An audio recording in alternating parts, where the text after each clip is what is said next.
TGIF coming off a small winning day, and we have a 9-game slate. Let's talk some basketball.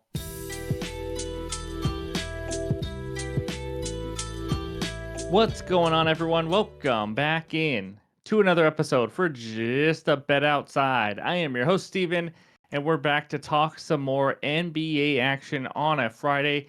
Coming off a 2-2 day, but we hit our only one unit play, so secured some small profit there. You know what? We always want that sweep, but anytime you can make a little bit of money on the first day back from the All-Star break, you take it, because the NBA was absolutely crazy yesterday. But anyways, we're going to go over that recap in a little bit. Quick reminder, we are excited. Our first live video on YouTube in quite a while. We're going to be doing it on Sunday. That's right, this Sunday at 5 p.m. Eastern. 2 p.m. Pacific. I'm going to bring Brad back on. He's my baseball guy. We talk every season preview, starting with a couple years ago, I believe it was. But we're going to be going over our first MLB division and previewing it, the NL East. That's right. So if you guys are excited about baseball as much as I am, because I am jacked up, ready to roll, come join us. We want to interact with you guys and just have a lot of fun talking some seam. So before we get into anything, you guys know we love Outlier. Any graphics you see on this video or future videos are from Outlier. I use this every single day. It's really helped me out. So if you guys want to give it a try, you got nothing to lose. Click that link below. It's a 7-day free trial. So I got a dad joke, and actually they're only half good. So I'm going to do 2 dad jokes today because, like I said, you just have to. Here we go. The first one. What did baby corn say to mama corn? Where's popcorn? All right. What did the janitor say when he popped out of the closet? Supplies. That's all I got, guys. All right, in this video, we are going to recap yesterday again, 2-2 day, and then we're going to talk defenses versus the center position. We haven't gone over that in a while. We're going to talk defenses that give up the most points, rebounds, and assists, and the least points, rebounds, and assists. We'll give you our best bets and then end it with the recap as always. So hit that like button if you haven't already. Leave a comment below to help this channel continue to grow. If you're new to the channel, hit that subscribe button. Come join this awesome community. And also, Discord link is below, completely free to join. Over 4,000 people in it right now, and we talk sports every single day. So let's get this party started. And that means it's recap time. All right, there it is. The 2-2 days, starting with Okongwu, under 26.5 PRAs. This started out ugly. I think he had like 11, 12, 13 in the first quarter. He went absolutely crazy. Finally, the Magic defense tightened up a little bit. He didn't do much the rest of the game. Ended with like 22, 23, kind of an easy winner, actually. And then Stephon Castle, over 13.5 points. He had 8 at halftime, took 12 shots, guys, but he went 4 of 12, missed a couple free throws. It just didn't happen. He ended with 10 points. Could not make a shot. So I went to a half unit, after an all-star break, new arena, things like that. But Jason Tatum over 13.5 RAs. How about 21 and a triple-double? We will take that easy win. And then John Moran over 34.5 PRAs was a terrible bet. I mean, he was awful. Me thinking John Moran would actually come ready to play after a long break was my fault. He was terrible. I'm going to be honest. I've seen games where the Grizzlies play without John Morant, and sometimes they just look better. I'm not saying he's a bad player or anything, but it was pathetic. So either way, 2-2. But the other bet that was a 1-unit play from yesterday, as you guys know, Norman Powell loved the CLV. We got over 23.5 PAs. He wasn't on the injury report for the last week. And then all of a sudden, 3 hours before game time or 4 hours, hey, by the way, he's going to be questionable. And then an hour before game time, by the way, he's just not going to play. He's just, it's tough. It's sometimes tough when you make that much money and you just don't feel it that day. That's just how it works in the NBA. But either way, that's the recap for Thursday. But before we get to the best bets, let's talk the big men. All right, we start with the defenses giving up the most points to the center position.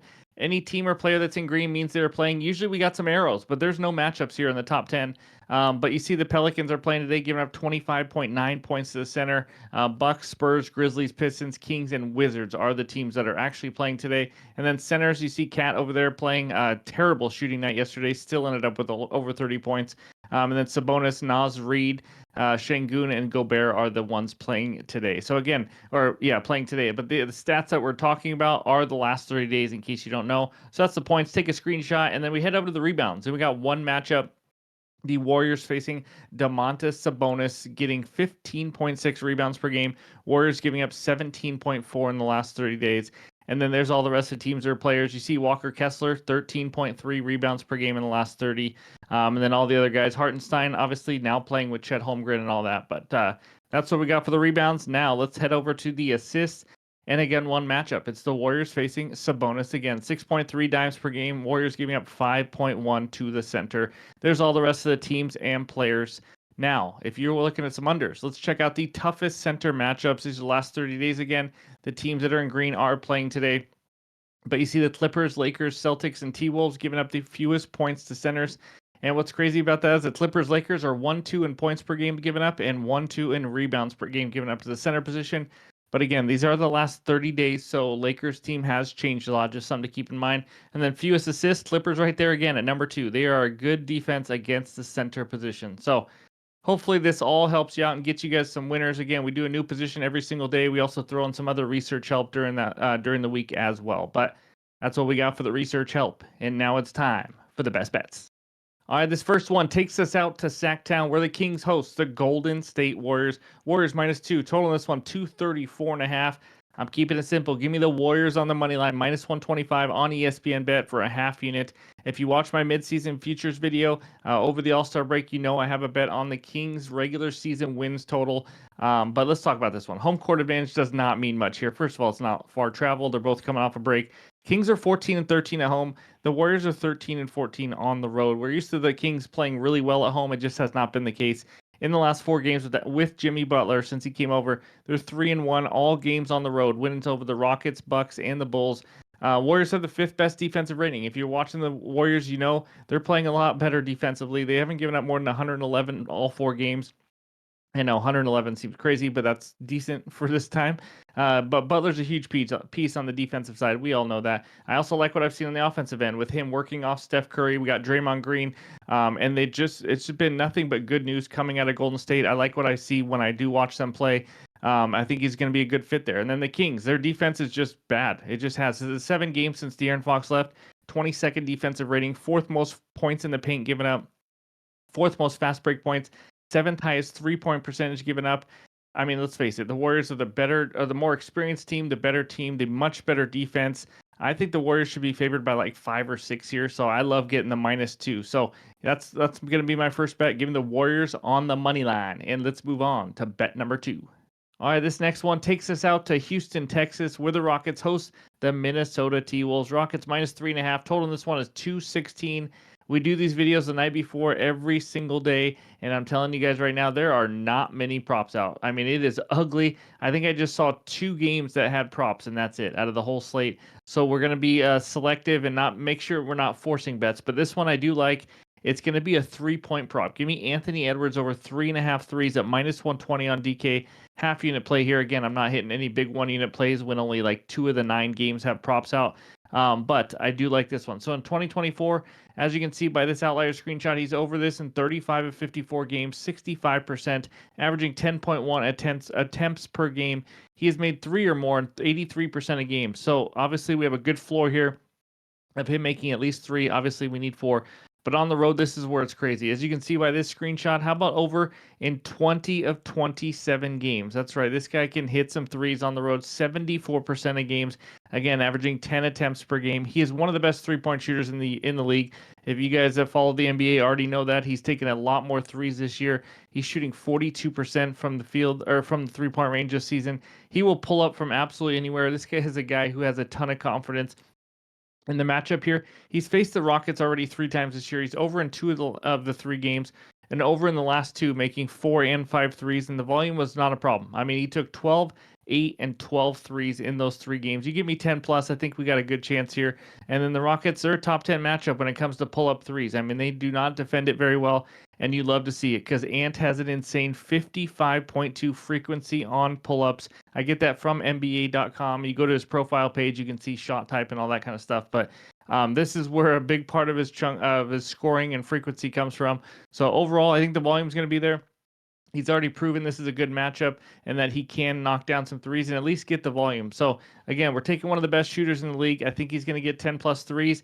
All we need to do is for him to knock it down. So give me the Ant-Man over 3.5 threes as my second best bet. And like I said, there is not many props out, but we're still going to talk some leans. So let's head over to that.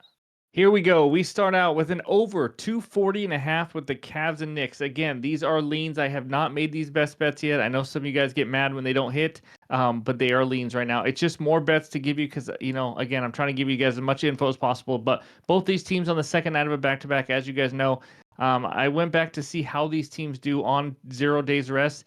It's insane. These are two of the top 3 over teams in the NBA on 0 days rest. Knicks 7-1 to the over. Cavaliers 8-3 to the over on 0 days rest. Cavs also the 7th best team to the over at home this season. Obviously, having a number 1 offense in the league helps with that. I think we see some sluggish legs. It's the second night of a back-to-back right after an All-Star break. I think we're going to see a crap ton of points here as long as they can knock down some shots. Again, not official. I want to see lineups, injury, rest news on the second night of a back-to-back first as well. Even though this is a high total, I still like the over 240.5 in that one. Second one, it's a bet I don't usually make. I've done it once this year. It's a first quarter prop. How about PJ Washington over 4.5 first quarter points? Again, as you can tell, there's not many choices right now, but he's been crushing this line. He's over 9 of the last 10, averaging 6 points per game in those last 10, averaging 8.5 minutes per game in those first quarters as well. You like to see that. Again, of course, you have no Anthony Davis. You have no Daniel Gafford. Klay Thompson is questionable. I think he's going to get 8, 9, 10 minutes here again in this one. And he's facing the New Orleans Pelicans. PJ already played them, and he's already scored 9 and 6 points in his last 2 games versus the Pelicans this season in the first quarter. So I like PJ over the first quarter points. Maybe the over in that Cavs-Knicks game, assuming, Cat, Jalen Brunson, and then all the big guys on the Cavs with Garland and Mitchell and all them actually play in the second night. But again, those are some leans. There's not much out there. I will definitely be having some added plays. If you're looking for my best bets in the morning, it will be in the pinned comments below on X and on Discord. So before we get out of here, let's check out that recap. All right, these are the only 2 best bets so far. We start with the Warriors on the money line, -125 for a half unit, and then Anthony Edwards over 3.5 threes, -120 for another half unit. Again, there will be more props coming out in the morning or just regular bets, but either way, there's just not much out there to select from. But thank you guys for watching. As always, if you haven't already, hit that like button. I would appreciate it. Hopefully, we can see you guys also on Sunday for the MLB live video on YouTube at 5 p.m. Eastern. But thanks again for the support. I appreciate it. Hope you have a great Friday, and we'll talk to you soon.